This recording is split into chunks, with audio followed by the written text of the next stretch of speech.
Aliadas, el espacio de CIMAC Radio donde conversamos con mujeres que influyen y transforman la vida pública de nuestro país.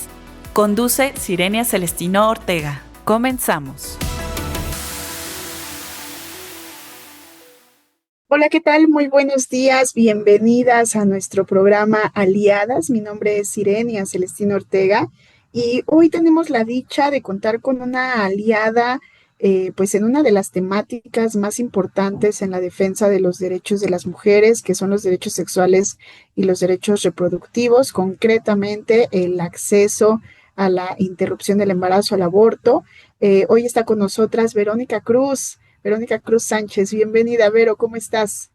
Buenos días, Irenia. Un gusto, un placer estar con esta audiencia hoy conversando. Pues vamos a escuchar una primera cápsula para precisamente conocer tu trabajo y pues comenzar la entrevista contigo. Adelante con esta cápsula. Verónica Cruz Sánchez es defensora de los derechos humanos y una de las principales impulsoras del acceso a la justicia y a los derechos sexuales y reproductivos de las mujeres en México. Como fundadora del Centro Las Libres, ha acompañado durante más de 2 décadas a mujeres y niñas que enfrentan violencia, criminalización y barreras para ejercer sus derechos, convirtiéndose en uno de los referentes del movimiento feminista en América Latina. Su trabajo ha demostrado que el acompañamiento, la organización colectiva y la defensa de los derechos humanos pueden transformar la vida de miles de mujeres al abrir caminos hacia la justicia, la libertad y la autonomía. En esta emisión de Aliadas conversamos con Verónica Cruz Sánchez sobre la trayectoria que ha construido desde el activismo feminista, los desafíos de defender los derechos de las mujeres en México y la fuerza del acompañamiento como una herramienta de transformación social. Ahí está, esta es nuestra invitada, Verónica Cruz Sánchez. Y bueno, Vero, pues comencemos porque pues a lo largo de tu trayectoria, sin duda eres una gran aliada de muchas mujeres, no solo en el estado de Guanajuato, sino en todo el país y también en todo el mundo. ¿Cómo se define Verónica Cruz Sánchez? ¿Cómo te defines, Vero? Bueno, me encanta definirme como feminista primero, me encanta además el sonido de esa palabra y todo el contenido y lo que lleva. Cuando una se dice feminista, todo el compromiso social que en ello encarna. Me encanta también decirle a la gente y a las mujeres en particular que soy defensora de los derechos humanos de las mujeres, especialmente de los sexuales y reproductivos, y también soy una luchadora social como nata, así nací, luchando y peleando y protestando desde muy pequeña. Y eso, y una educadora popular, porque es como la herramienta más útil en toda mi trayectoria para organizar especialmente a las mujeres, a las jóvenes, a las niñas, para salir de las opresiones, de las violencias, de las desigualdades, de las discriminaciones. Entonces, me encanta la herramienta de ser educadora popular también. Qué belleza que no solo educadora, popular, feminista, que articula a muchas mujeres. Cuéntanos, ¿cómo llegaste al feminismo? Tú dices, yo nací ya siendo una luchadora. ¿Cómo lo ubicas de esa manera? Pues es que la verdad pienso que siempre fui feminista, solamente que y nací feminista, no sé bien por qué, pero obviamente conocí el concepto del feminismo y luego estudiar mucho el feminismo con otras feministas me definió y entendí que, por eso entendí que nací así, porque nací protestando. Desde que era muy niña, siempre en mi casa, a mi alrededor, siempre estaba como protestando, ¿por qué eso lo hacen los hombres? ¿Por qué eso las mujeres? ¿Por qué yo lo tengo que hacer? ¿Por qué no él? ¿Por qué dices? ¿Por qué? O siempre estaba como me tienen que decir por qué, no, a mí no me satisfacía que dijeran porque yo digo, porque así es, no, yo decía, no, así no puede ser. Y de ahí venía siempre que yo decía, este estado de cosas, hoy sé pues ese concepto, no me gusta y lo puedo cambiar. Entonces, desde muy chiquitita, eso hice, desde la primaria empecé a organizar a mis compañeras del colegio para hacer cosas. En mi calle empecé a organizar a las niñas para hacer cosas a las señoras, ¿no? Entonces, desde muy pequeña también entendí que la educación era una herramienta fundamental para las mujeres, Mi mamá hacía unas tandas, no sé cómo se llaman en otras partes del país, pero en León, donde nací, era muy común que las mujeres hicieran tandas, como alguien organizaba la tanda y lo que sobraba del gasto que les daban los maridos a las esposas los guardaban pues para, nunca alcanzaba el dinero, ¿no? Vengo obviamente de un lugar donde no había mucho dinero, no de pobreza, pero sí de mucha marginalidad y de tener para el día a día. Entonces las mujeres guardaban el peso, los 10 pesos y hacían tandas de peso, de 10 pesos. Mi mamá las organizaba y me mandaba en mi bicicleta a toda la colonia a juntar el dinero, la tanda. Entonces yo tenía oportunidad de hablar con las mujeres y empezaba a hablar con las mujeres de que hacían, y no sé por qué, si era muy chiquita, las mujeres me contaban y me tenían mucha confianza y empecé a escuchar muchas historias de violencia. Entonces, en mi cabeza solo hacía una cosa como, en mi casa no hay eso, porque otras lo viven. Entonces, eso no está bien y no es justo. Y siempre pensé que yo podía cambiar esas cosas y decirle cosas a las mujeres y organizarlas en consecuencia.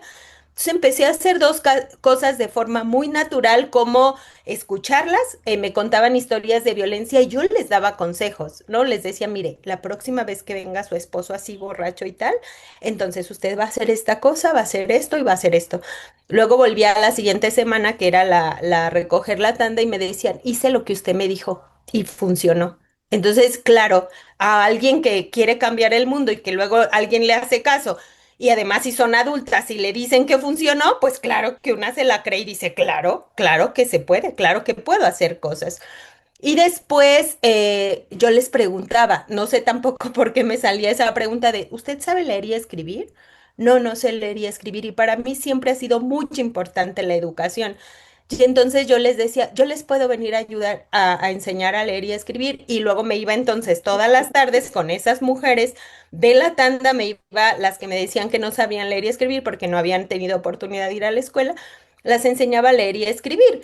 Y luego esas mujeres obviamente le contaban a otras mujeres de otras colonias o de otros lugares y entonces empezaba a haber grupos y yo iba a esos grupos a enseñar a leer y escribir y obviamente hablábamos mucho de las situaciones de las mujeres. Entonces por eso pienso que desde muy niña me cayó el 20 como decimos, me cayó la conciencia social y desde muy niña pensé que yo podía hacer cosas y a eso me he dedicado toda la vida, a organizar a las mujeres para cambiar sus situaciones de violencia, de desigualdad, de discriminación. Y es como en el año 90, en los 90, que termino mi carrera de trabajo social, también por eso estudié trabajo social, para entender mucho más o tener mejores herramientas y además fui a una escuela privilegiada de educadoras populares con los mejores maestros latinoamericanos y luego luchadores sociales y luego cuando empiezo a trabajar en una organización de desarrollo rural en las comunidades rurales del estado de Guanajuato,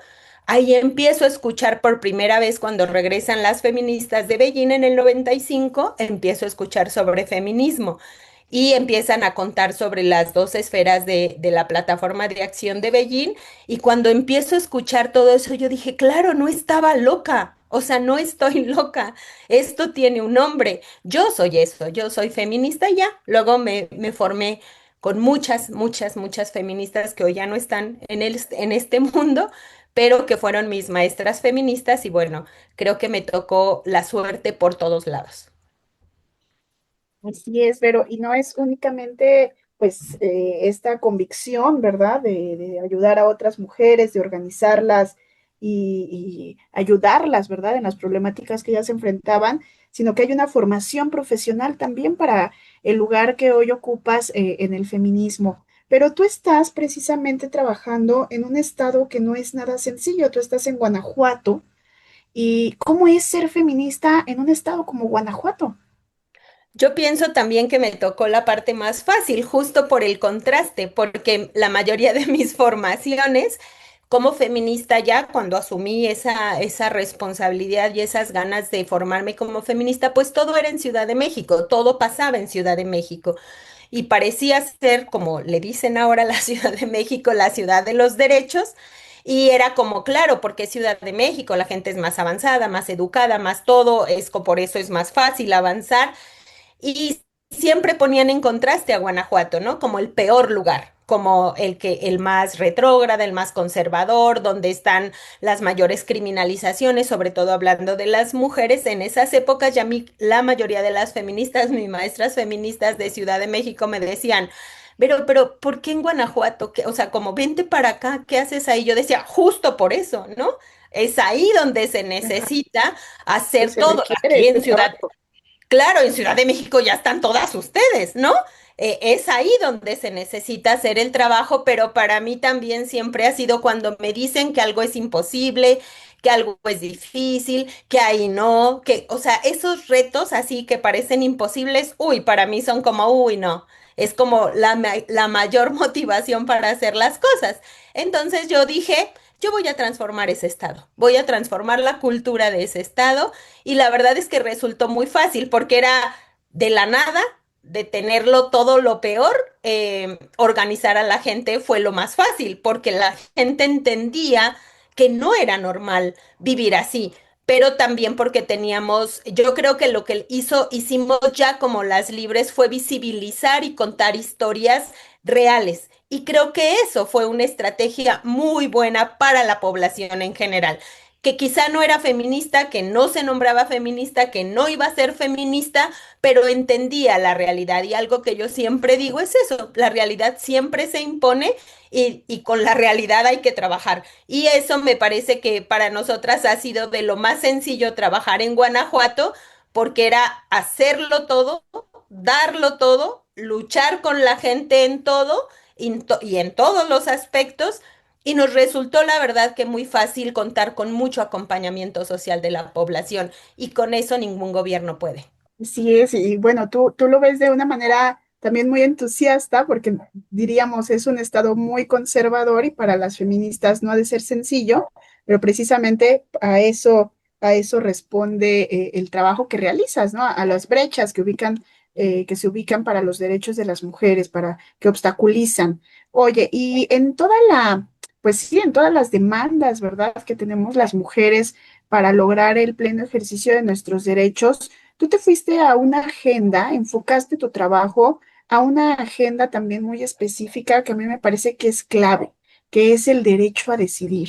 ¿Por qué eliges o cómo determinas entre todas estas necesidades que escuchabas de las mujeres, cómo determinas que tu trabajo, tu gran aporte a este movimiento amplio de mujeres va a ser en el tema del aborto? Son tres razones fundamentales que ubico de por qué decidí enfocarme. Creo que una tiene que ver con eso, que era la agenda que en el propio movimiento decían la más difícil, ¿no?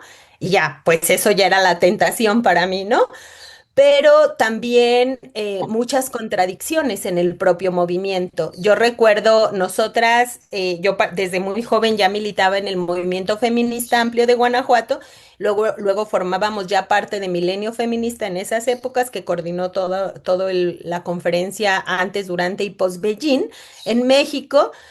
Y nosotras en la región centro teníamos un proyecto justo por ser la zona bajío más conservadora, ligado a mucha idiosincrasia católica, los mayores rezagos en la salud sexual y reproductiva de las mujeres, donde más estaban muriendo las mujeres en esas épocas por cáncer cervicoterino y mamario, justo por la cultura. Donde las mujeres decían, no, no voy a ir a que me revisen porque mi esposo no quiere que me vea un ginecólogo, un hombre ahí, ¿no? Y pues ni modo. O donde un cura dijo, pues señora, usted ya tiene 15 hijos, usted ya vivió, pues el que viene y tiene si aborta va a morir y ella fue para consultar al cura y el cura le dijo, pues usted ya vivió, ya ni modo, ¿no? Entonces, encontrar esas historias cuando entrevistábamos a las mujeres hablando de su salud sexual y reproductiva, a mí me marcaban muchísimo, como diciendo, no, esto no está bien, esto no puede seguir así, ¿no? Y en el propio movimiento ya había en los 8 estados del Bajío que coordinábamos este proyecto de salud sexual y reproductiva región centro en Milenio Feminista, había muchas feministas que más grandes, con más carrera que yo, muy líderes, muy públicas, que decían cosas que a mí no me sonaban, como me enseñaban dentro de los derechos sexuales y reproductivos que el aborto también era un derecho humano, pero cuando yo les decía que entonces saliéramos a hablar del aborto, hiciéramos talleres específicos sobre aborto para las mujeres, me decían, no, no podemos ser públicas porque entonces todavía no se hablaba de estigma en esas épocas, pero nos van a satanizar. Recuerdo muy bien de una organización, que no voy a decir su nombre, de, no, nuestra fundación que es alemana es católica y entonces nos va a quitar el financiamiento. Entonces yo no entendía esas cosas, como hablar en los talleres de los derechos sexuales. Entonces yo les decía, por fin, me han enseñado que el aborto es parte de los derechos humanos de las mujeres, pero es un derecho que no se defiende. Pero cuando entendí que la gente le abonaba más, incluso las feministas, al lugar del delito, en lugar del derecho al aborto, no, a mí mi cabeza no me explotaba. Entonces, yo decidí, yo dije, voy a impulsar y fue muy interesante cómo con las más jóvenes, con las que llegaban cuando yo lideraba ese movimiento, llegaron muchas mujeres jóvenes, sobre todo universitarias. A todas nos sonaba mucho más lógico el tema del aborto que a nuestras siguiente generación que les daba miedo hablar públicamente del tema y tenían también muchos tabúes, muchos mitos y mucha ignorancia respecto al aborto, ¿no? De la vida real. Hasta que hablamos entre todas de qué significaba ese tema en nuestras vidas, pues entendimos también por qué habían pasado por historias dolorosas, horribles sobre el tema de aborto y por eso tenían también mucho miedo del tema. Pero es en el año 2000, o sea, yo ya venía trabajando en el propio movimiento y decidí que el tema del aborto era un tema central que teníamos que hablar con las mujeres en la calle de carne y hueso, que teníamos que hablar públicamente y en eso viene este tema en el año 2000 donde avanza Ciudad de México con Rosario Robles en una causal más y Guanajuato intenta meter a las mujeres a la cárcel después de abortos por violación.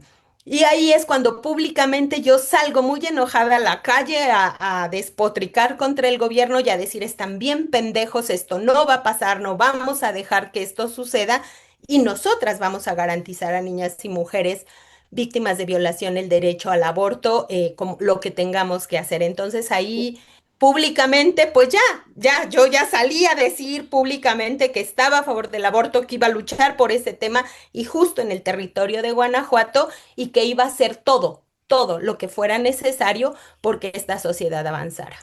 Qué potente es tu voz, Vero. Y a mí, bueno, cada que conversamos, que tengo la dicha de escucharte, ubico esa claridad, ¿no? Esa claridad para la defensa, para romper estigmas, para, pues, defender los derechos humanos de las mujeres y particularmente el acceso al aborto con esta fuerza, que esta fuerza te lleva precisamente también a crear, entre todas las estrategias, ¿verdad?, para la defensa de derechos te lleva a crear las libres. ¿Cuándo se crea las libres?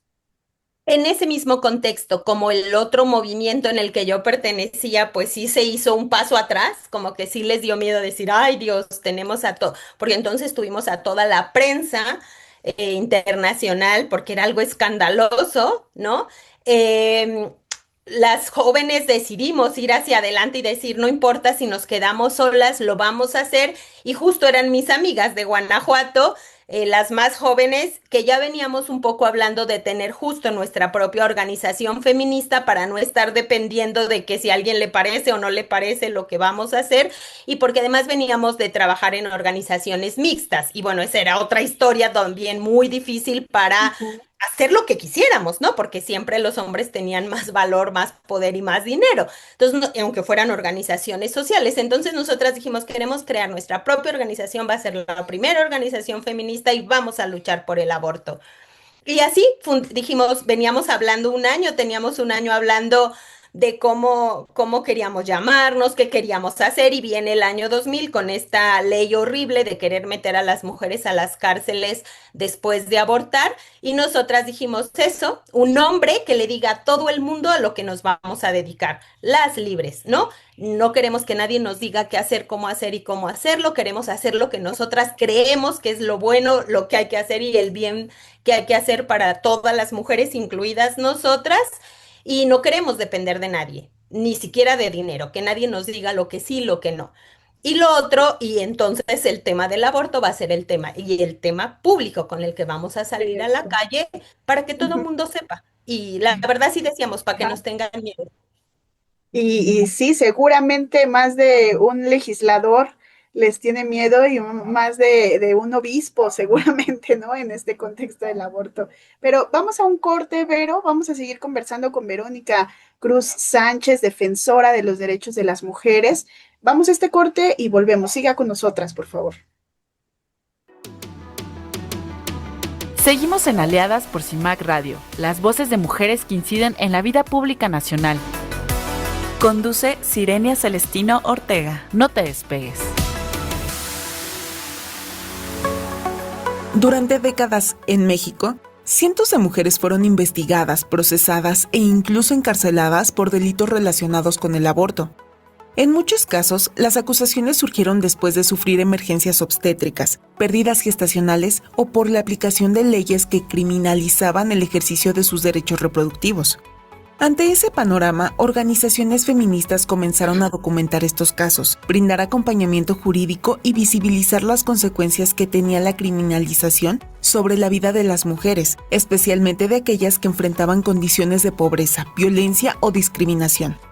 Su trabajo no solo permitió que muchas recuperaran su libertad, también abrió un debate nacional sobre el acceso a la justicia, los derechos sexuales y reproductivos y la necesidad de transformar leyes y prácticas institucionales que vulneraban los derechos humanos de las mujeres. Hoy, aunque México ha registrado avances importantes en materia de derechos reproductivos, el acceso a la justicia y a servicios libres de discriminación sigue siendo un desafío en diversas entidades del país. Continuamos en Aliadas, donde Sirenia Celestino Ortega conversa con la activista y defensora de los derechos humanos de las mujeres, Verónica Cruz Sánchez, cuya trayectoria ha sido fundamental para acompañar a mujeres, impulsar cambios legales y fortalecer la defensa de los derechos humanos en México. Gracias por seguir con nosotras. Estamos en Aliadas. Les recuerdo el número en cabina para que puedan escribirnos o mandarnos algún mensaje de audio, algún comentario, incluso para nuestras invitadas, por supuesto, siempre son bienvenidos. 55 3508 4761, se lo repito, 55 3508 4761. Y estamos en todas las redes sociales, estamos en X, en Facebook, en Instagram, nos encuentran también en las plataformas, en Spotify, Amazon Music, en YouTube Music, nos encuentran como CIMAC Radio y recuerden también nuestras redes sociales de CIMAC Noticias y CIMAC ORG.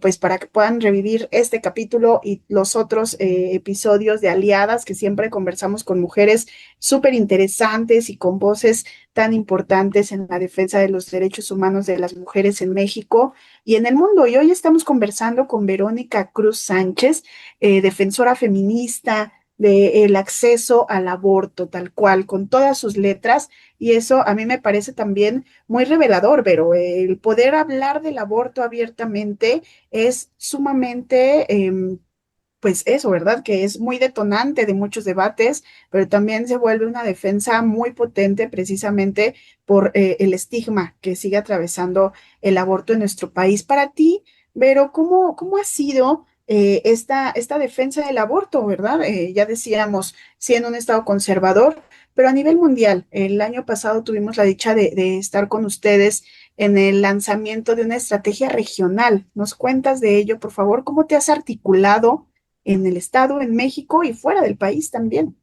Pienso que las libres hemos sido pioneras en ir con lo que hoy ya incluso está en las leyes, pero en construir sobre todo en boca por boca de las mujeres en principio con las que trabajamos, luego incluso con nuestro propio movimiento y luego ya las últimos siempre han sido las autoridades y los diferentes tomadores de decisiones, llenando de contenido el derecho al aborto, ¿no?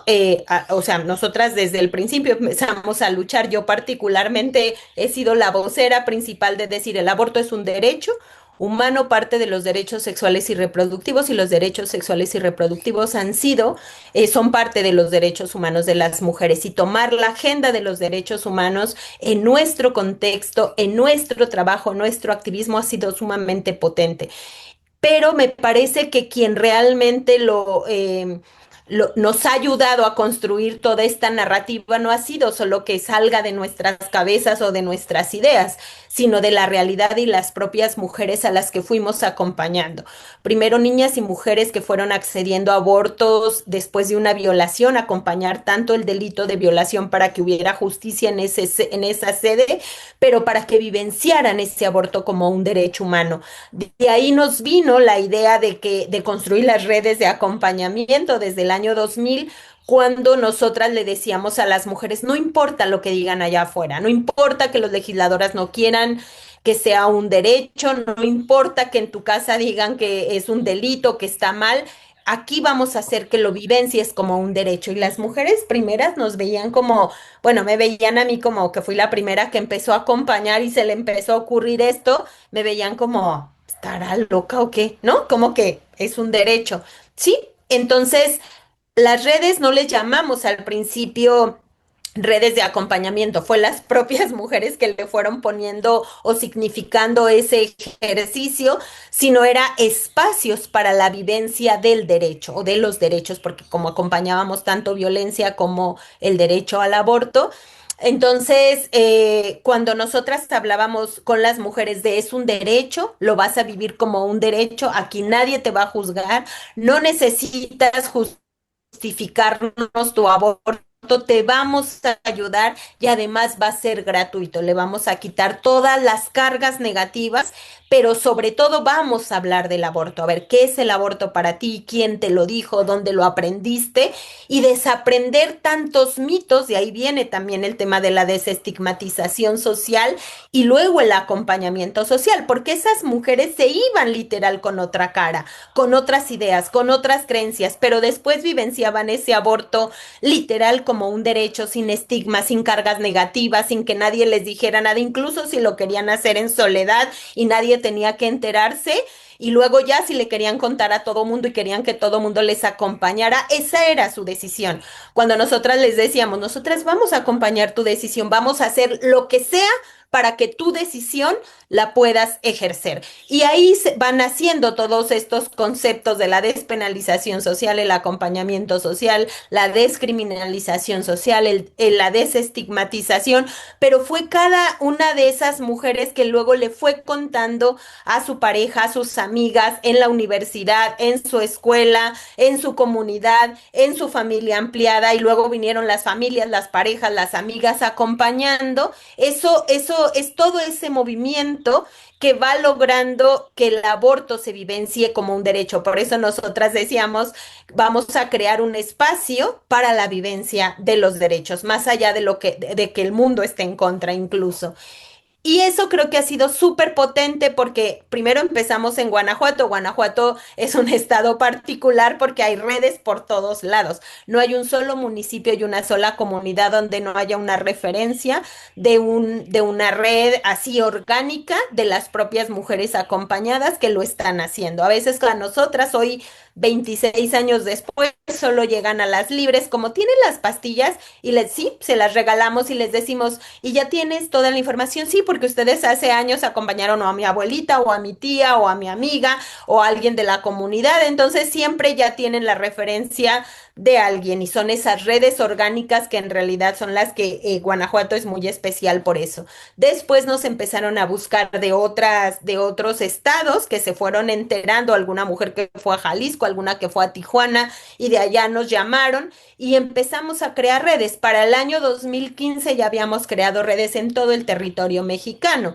Y es en el 2021 cuando se declara inconstitucional el delito de aborto en todo el territorio mexicano, en México, por la Suprema Corte de Justicia de la Nación, y viene el revés primero de Texas y luego de todo Estados Unidos, cuando los propios periodistas empiezan a conocer el modelo de acompañamiento de las libres y nos dicen, si ese 21 años las libres desarrolló un modelo en el estado más conservador donde sí hubo mujeres en las cárceles por abortar, ¿quiere decir que eso funciona en Estados Unidos? Sí, y nosotras decidimos acompañar a Estados Unidos para el acceso al aborto en territorios restrictivos. Y hoy, como sabemos, 5 años después, en Estados Unidos, después de la caída de Roe versus Wade, hay más acceso porque hay muchísimas redes que se han desplegado en todo el territorio gracias a esta organización social que ha hecho la población. Esa experiencia nos sirve para que pensemos que podemos tener un alcance para los otros territorios restrictivos como es Centroamérica. Como sabemos, los 6 países de Ah, Centroamérica, Nicaragua, El Salvador, son de los más restrictivos en el mundo. Entonces, lanzamos una plataforma el 28 de septiembre del año pasado de aborto acá, donde desde las libres estamos acompañando para que se amplíe el acceso en esos territorios restrictivos de Centroamérica. Y ha sido un gran éxito porque hay muchísimas mujeres que han encontrado una opción. esta iniciativa Aborto Acá, además, son eso, son innovadoras, ¿no? Es decir, las articulaciones de mujeres para favorecer el acceso al aborto en estos territorios donde el contexto político, el contexto legislativo, los contextos sociales incluso, les dicen a las mujeres que no, ahí hay articulación feminista donde dice sí, sí podemos, ¿verdad? Entonces, a mí eso me emociona mucho de tu trayectoria y de estas iniciativas que trascienden fronteras, ¿verdad? Como tú lo has señalado en el caso de Estados Unidos, de Centroamérica. Pero, y también algo que me parece también que es muestra de cómo se transforma la vida de las mujeres, es precisamente el caso de las mujeres encarceladas por aborto y que han logrado su liberación en algunos de esos casos. ¿Nos cuentas de ellos, por favor? Sí, también esas mujeres nos encontraron a nosotras y obviamente en las libres no había, en el año 2002 conocimos a una primera mujer, no quiere decir que antes no hubiera habido mujeres encarceladas por aborto, como terminamos rastreando todos los datos, sí hubo, sí había, pero estoy hablando del 2000 para acá porque es la existencia de las libres. En el año 2002 nos busca una amiga que trabajaba en ese entonces en la Procuraduría de Justicia y nos dice, hay una mujer que acaban de meter a la cárcel municipal de Dolores Hidalgo por un aborto, ¿no? Y ella sabía porque nosotras dábamos seguimiento a los periódicos, leíamos el periódico estatal todos los días para encontrar casos de feminicidio y de aborto, ¿no? Porque eran los dos temas en lo que las libres había focalizado sus esfuerzos. Y ella, entonces yo me lanzo a la cárcel municipal de Dolores y se llama Araceli y le digo, me cuenta qué pasó, de que se le vino el producto en la letrina, ella pues se asusta y no quería su familia que tuviera un hijo más porque ya había tenido un hijo y ella acababa de cumplir 18 años, un día antes de que la detuvieran. Yo decía, híjole, si hubiese sido un día antes, hubiera sido por la vía de ser no mayor de edad. Total que cuando me cuenta su historia le digo, pero eso es un aborto espontáneo, ¿por qué estás en la cárcel y por qué fue el centro, el hospital el que te denuncia? Si ellos más que nadie saben que es producto de toda tu historia de anemia, de violencia, ¿no? ¿Por qué estás tú en la cárcel? Y ella hablaba muy poco, era muy humilde, entonces, incluso de palabras, yo le digo, no sé qué voy a hacer, pero voy a sacarte de aquí, ¿no? Pasan años, no éramos ninguna de nosotras, éramos abogada y ahí sí necesitábamos una abogada litigante que nos ayudara. Yo consulto a muchas abogadas, voy a muchos, su expediente, voy a muchos despachos privados y nadie nos quería ayudar, todo el mundo, incluso abogadas, abogados que se decían feministas de las organizaciones de Ciudad de México, todas me decían, ay, a lo mejor sí lo mató a su hijo y yo así y todo tenía que ver porque ya era un aborto Ajá. avanzado, ¿no? Entonces yo así como, no, esto no puede ser.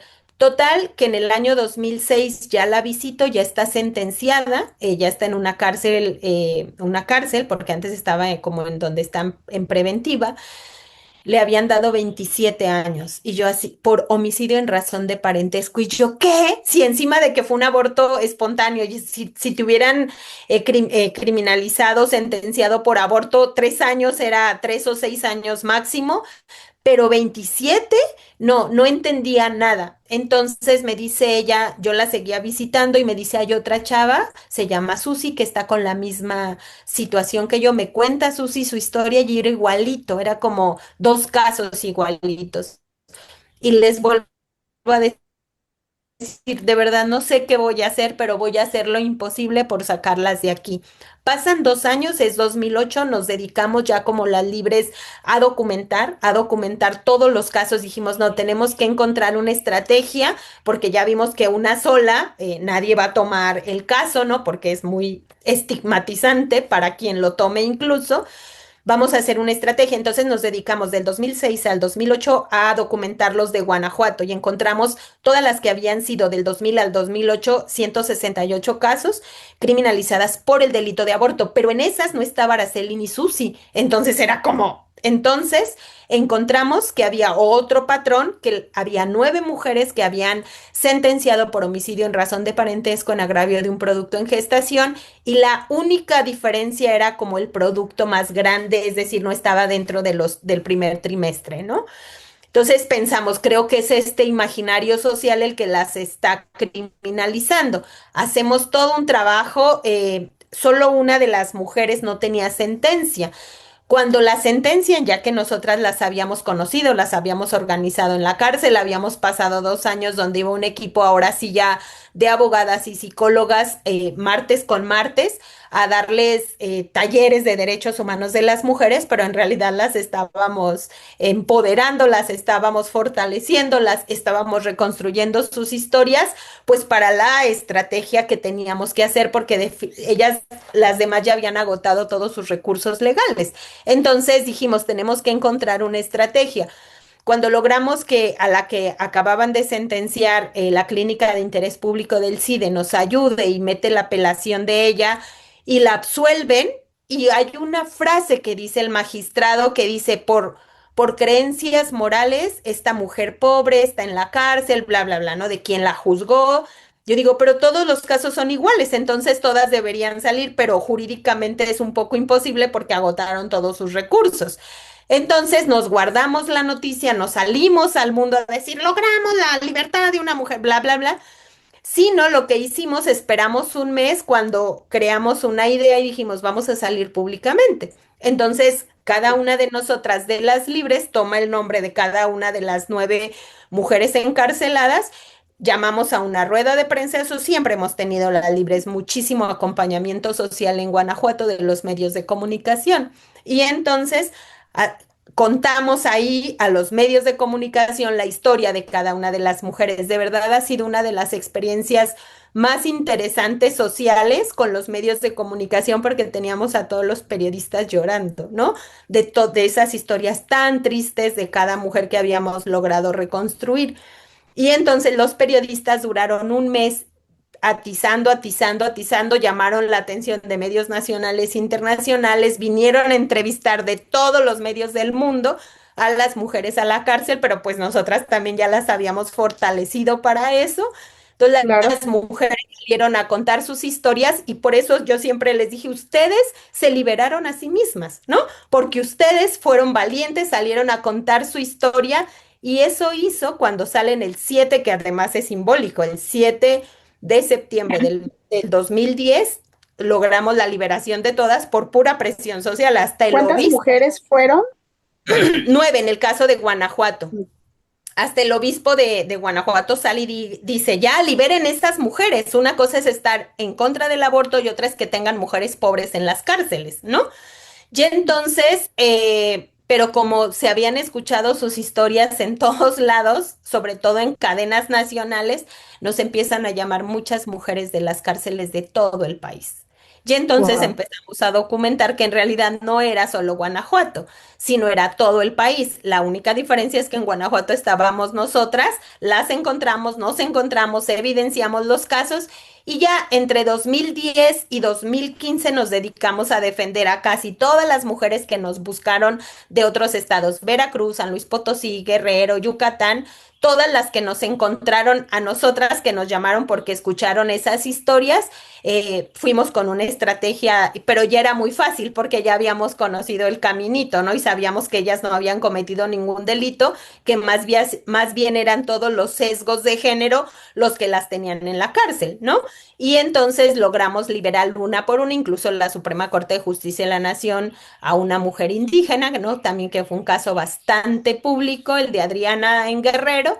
y entonces eso hace el camino incluso para declarar inconstitucional, porque todos esos argumentos que la Corte dijo para declarar inconstitucional el 7 de septiembre del 2021 el delito de aborto, ya se los habíamos colocado nosotras en los casos de cada mujer, que era inconstitucional el delito y que tenía consecuencias sobre mujeres concretas, especialmente mujeres pobres, ¿no?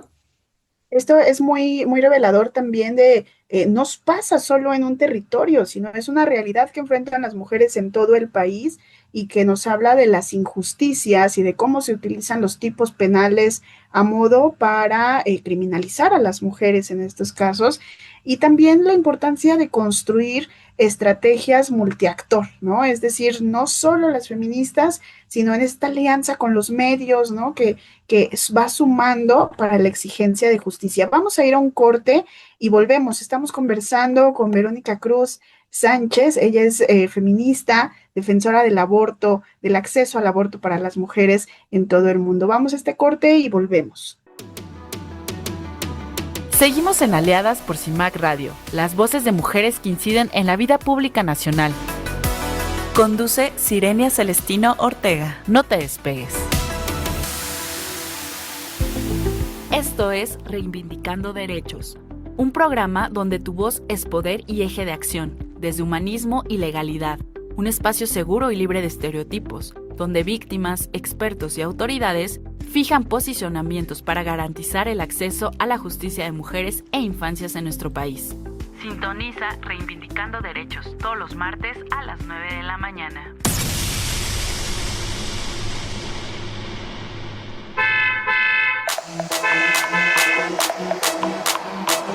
Escucha Las Mujeres Facturan, conducido por Wendy Salas Martínez y Olivia Martínez Montes, para que la era de la gig economic también se escuchen las voces de las mujeres repartidoras y conductoras, mujeres que están transformando el presente de su trabajo, experiencia y resistencia en las calles.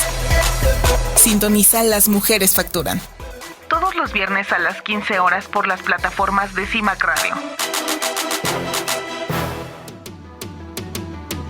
Seguimos en Aliadas por CIMAC Radio, las voces de mujeres que inciden en la vida pública nacional.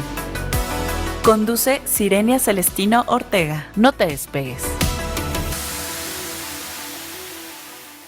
Gracias por continuar con nosotras en Aliadas. Nuestra aliada de hoy es Verónica Cruz Sánchez, feminista, defensora de los derechos humanos de las mujeres, por supuesto. Y les recuerdo que pueden buscarnos en todas las plataformas, en Spotify, Amazon Music, YouTube, como CIMAC Radio, y que puedan revivir los episodios de Aliadas, que siempre tenemos estas voces tan necesarias en nuestro país. Ibero, en este último bloque me gustaría conversar contigo de los desafíos, ¿verdad? Vemos una ola de avanzada, ¿verdad? De gobiernos conservadores, no solo en esta región de América, sino también en otras regiones del mundo, que atentan contra los derechos de las mujeres particularmente, y el aborto es un tema, ya lo hemos dicho, que no es sencillo y que siempre está en riesgo, ¿no? El derecho siempre está en riesgo, incluso en nuestro país, que hemos logrado el avance en muchas entidades federativas, no hemos logrado sacarlo del Código Penal, ¿verdad? Entonces, ¿qué es lo que sigue frente a estas amenazas, Vero? ¿Cuál es el panorama actual del acceso al aborto? Bueno, siempre digo, y seguramente lo digo por nuestra propia experiencia de este territorio guanajuatense, cómo fuimos construyendo incluso este acompañamiento social de la población, que eso es súper importante. Pero cuando se restringen derechos, la organización social siempre es la respuesta, me parece, y lo hemos visto en Estados Unidos. Justo hablaba con unas redes de Estados Unidos la semana pasada de cómo se ha ampliado más el acceso cuando se restringió el derecho, y que las redes comunitarias se desplegaron por todo el territorio y ahora son miles, ya hay miles de opciones en el caso de Estados Unidos, porque somos todas, no es nadie, ¿no? Y eso guarda muchísima seguridad cuando están estas amenazas, porque es la organización social la que sostiene estas redes comunitarias, como lo sabemos, como son las redes de acompañamiento. Lo estamos viendo en el caso de Centroamérica. Al principio a las compañeras les daba muchísimo miedo porque son estados pues incluso dictatoriales algunos, como estas amenazas de criminalización. Y decíamos, pero la estrategia es la base, la organización social, los territorios. Entonces tenemos que hacer todo un trabajo en los territorios y está funcionando como los trabajos en los territorios, dejar la organización social en los territorios y no ser las principales o poner todo el foco en que nosotras somos el elemento fundamental y por eso todo el tema de autocuidado que es muy importante, pero no somos las más importantes, ¿no? Sino que está todas las mujeres que están sosteniendo a otras, la vida de otras mujeres en los territorios. Entonces me parece que ahí hay a veces un mal entendimiento del miedo, pero del poder social. Me parece que a veces le damos demasiado valor a los estados, gobiernos, que ni ellos mismos saben cómo gobernarse, diferenciando lo que es el poder social real, la organización comunitaria y cómo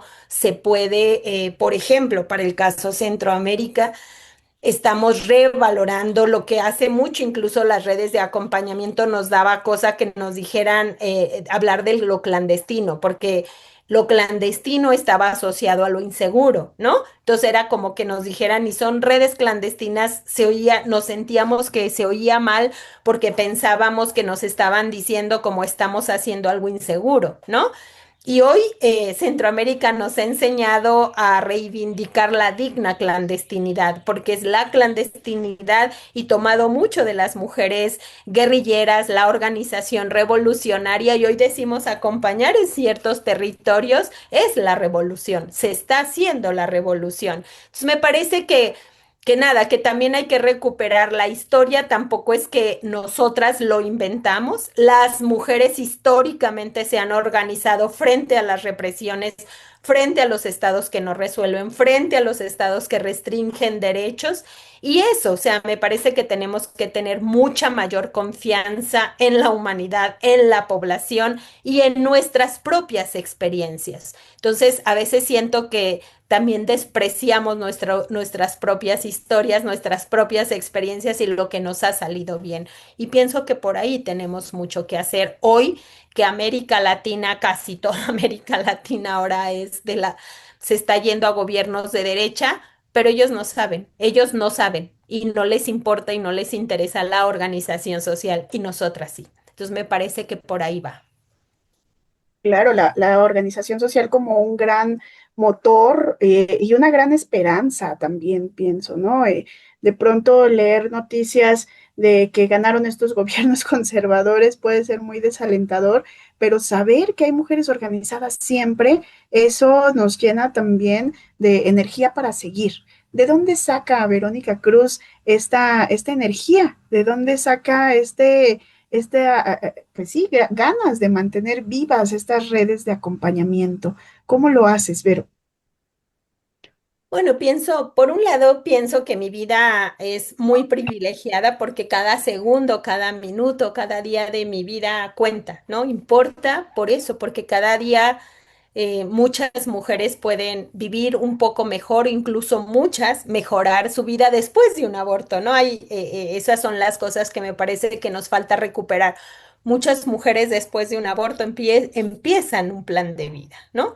Se dan cuenta que pueden tomar decisiones y que pueden cambiarlo todo, no solo su vida misma, que creen en un momento jodida, mal, y luego es como toda la posibilidad, incluso también las de violencia, ¿no? Sacar a las mujeres de situaciones de violencia, por supuesto que es súper gratificante saber que una le ha salvado a base de todo este trabajo y toda esta experiencia de otras mujeres, la vida a muchas mujeres, a muchas niñas, sacarlas de esa situación, pero que ha sido sus propias herramientas, las cuales nosotras hemos potenciado, fortalecido sus redes personales, individuales, familiares. Entonces, todos los días recibir comentarios de la gente a la que acompañamos.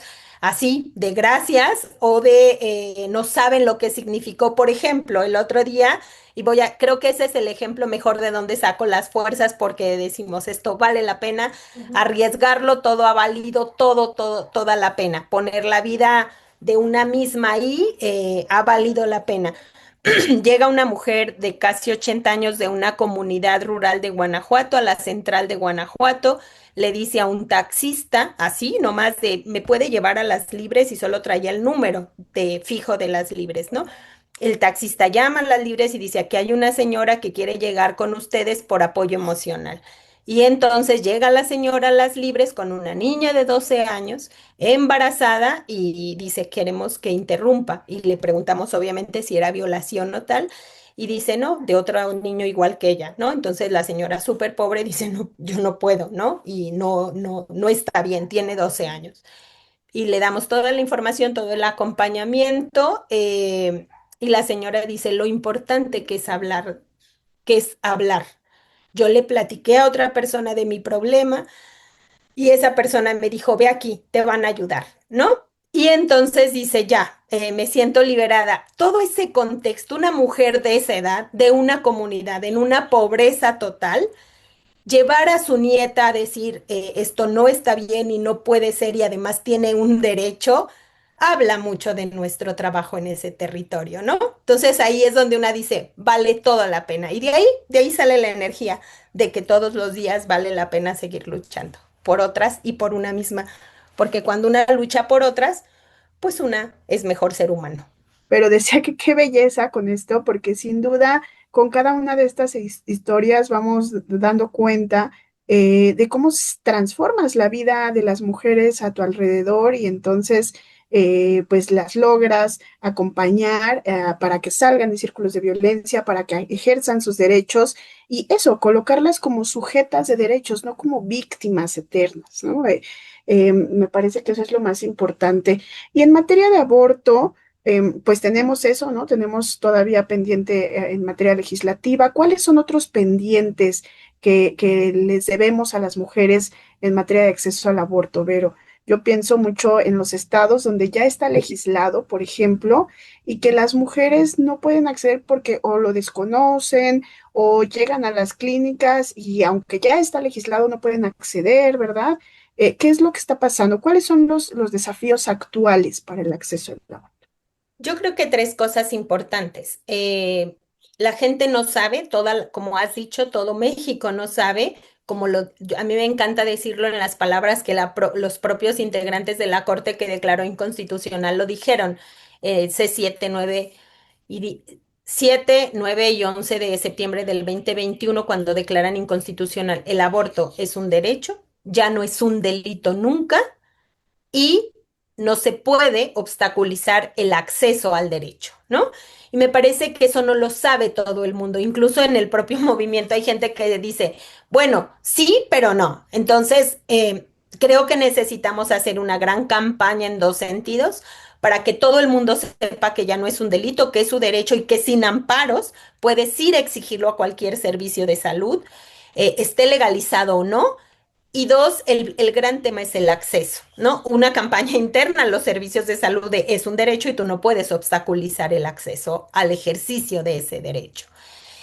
Porque, y las libres nos damos cuenta perfectamente de eso, que quienes estamos hoy garantizando el acceso somos las redes de acompañamiento, a excepción de Ciudad de México, que es el único lugar donde sí hay una política pública más o menos bien hecha para garantizar el derecho, el resto del país no está garantizando el aborto ni siquiera en las 12 semanas como lo tiene legalizado. Sigue negando, obstaculizando el acceso al derecho. Y me parece que ahí está el trabajo narrativamente de las feministas que salimos a las calles a irrumpir de que es un derecho, no es un delito y no se puede negar nunca, porque también el otro problema es el que juega con el imaginario social. Y Guanajuato es un ejemplo de eso.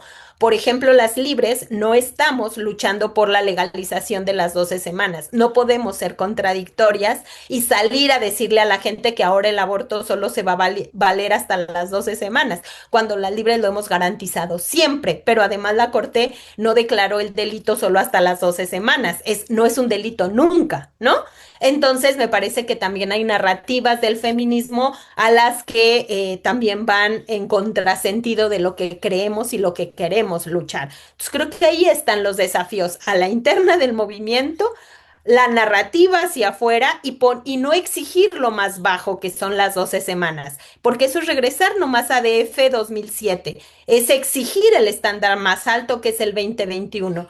Es un derecho, no es un delito y no se puede negar el acceso al ejercicio del derecho en ningún servicio de salud. Y así de claro tendría que ser para todo el país y para todo el mundo. El aborto es un derecho y tenemos que tener acceso a él como acceso a cualquiera de los otros derechos y el Estado tiene que garantizarlos, pero si no los garantizan, hay un montón de mujeres organizadas como tú, Vero, brindando este acompañamiento para las mujeres. Nos acercamos hacia el final del programa, pero no quisiera irme sin preguntarte. em, ¿Cuál es tu visión de futuro de tu trabajo, verdad? ¿Cuál es el legado que te interesa dejar en esta materia en específica y bueno, en la defensa feminista que realizas? Bueno, a mí me gustaría poderme retirar joven y además muy feliz por haber logrado con creces, es decir, mucho más allá de lo que imaginé y soñé en el año 2000 cuando fundé Las Libres. Hemos, eh, hemos ganado todo, ¿no? Lo hemos ganado todo porque hemos ido de la mano de las propias mujeres y las propias mujeres nos han dicho por dónde y cómo luchar. Y creo que acompañarlas y hacernos acompañar de ellas, nada, o sea, yo podría retirarme hoy o mañana muy feliz de que ya la tarea está hecha, la que Las Libres se propuso y con mucho la superamos. Pero los próximos años me parece que necesitamos como, y eso creo que sería ya la ganancia adicional, lograr el acceso a los servicios, si bien se está luchando por las 12 semanas, pues por lo menos que los servicios garanticen las 12 semanas y el resto de las decisiones después de las 12 semanas, las redes de acompañamiento súper, súper profesionalizadas y especializadas para eso. Pero Las Libres para los próximos años está diseñando una plataforma para México que se va a llamar Todas las opciones existen en México, ¿no? Para que toda la gente sepa que tiene todas las opciones, más allá de lo que diga la ley, porque la ley no tiene la razón si dice solo 12 semanas, porque la realidad es que no es un delito nunca y la gente tiene necesidades después de 12 semanas, por ejemplo. Así es, a mí me voy quedando con estas ideas tan potentes que nos has dejado. Es necesario el cambio de narrativas, por supuesto, es necesario ir al estándar más amplio de protección de los derechos de las mujeres, que no son solo 12 semanas, sino el acceso en cualquier momento. Pero lo más potente que me ha parecido hoy es esto que decías de la digna clandestinidad, es decir, acompañar los abortos en la clandestinidad no es sinónimo de hacerlos de manera insegura o con poco conocimiento, sino es una clandestinidad digna porque acompañamos de manera integral, de manera cuidada, amorosa, eso, ¿no? En el ejercicio de un derecho humano como lo es el aborto. ¿Con qué idea te quieres despedir tú, Vero? Con esta, de la digna clandestinidad, creo que tiene todo que ver, por ejemplo, incluso en el caso mexicano, todo el mundo pregunta, porque eso creíamos de las redes, que cuando se lograra la legalización, las redes no iban a ser necesarias. Eso creíamos hace 20, 15 años. Y hoy no. O sea, llegan las mujeres y les decimos, bueno, tienes derecho, incluso te podemos acompañar a los servicios públicos de salud, lo tienen que garantizar. Y la gente dice, no, yo lo quiero hacer sola en mi casa acompañada, dame la información, dame las pastillas y es un trámite. No quiero ningún tema tenerle que explicar a los servicios de salud por qué sí o por qué no. Y creo que eso es muy importante, aunque no queremos cargar con el trabajo del Estado, porque en México todavía tenemos Estado y ellos tienen el dinero, los gobiernos tienen el dinero público de los ciudadanos y es su obligación.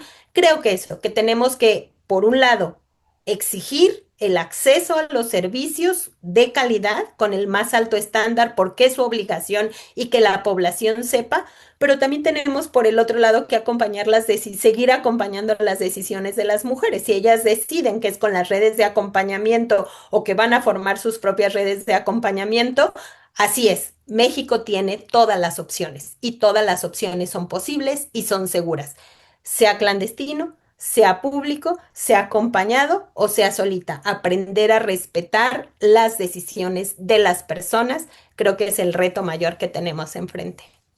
Muchísimas gracias, pero ha sido una dicha conversar contigo. Te agradezco mucho que hayas participado en Aliadas y Aliadas es una forma a través de la cual desde CIMAC hacemos un reconocimiento a tu labor, ¿verdad? A agradecer el trabajo que haces por las mujeres de todo el mundo y poderlo mostrar, poderlo compartir con tantas mujeres también que necesitan saberlo en todo el mundo, precisamente. Muchas gracias por estar en Aliadas, Vero.